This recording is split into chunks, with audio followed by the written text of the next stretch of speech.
আসসালামু আলাইকুম। আমার পাটায় ডাল নেওয়া দেখেই হয়তো বুঝতে পেরেছেন কি করব। তো চলুন ডালগুলো বেটে নেই।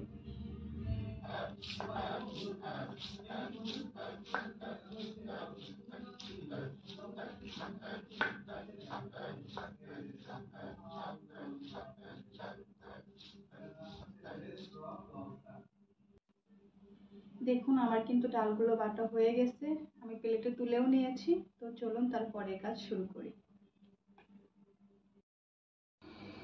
ডালগুলো কিন্তু খুব সুন্দর করে মেখে নিয়েছি সব মশলা দিয়ে। এখন চুলার উপর দিয়ে দিব। তেলটা গরম হয়ে গেছে।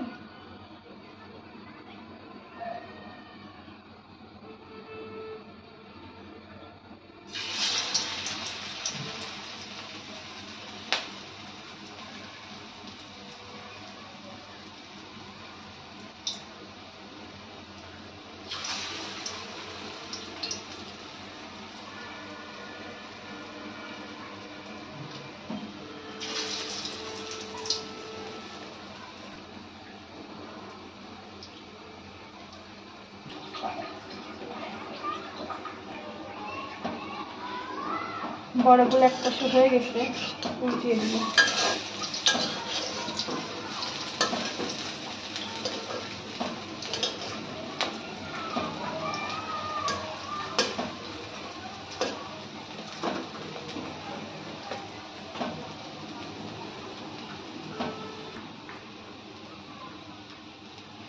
বড়গুলো কিন্তু ভাজা হয়ে গেছে, উঠিয়ে নিচ্ছি।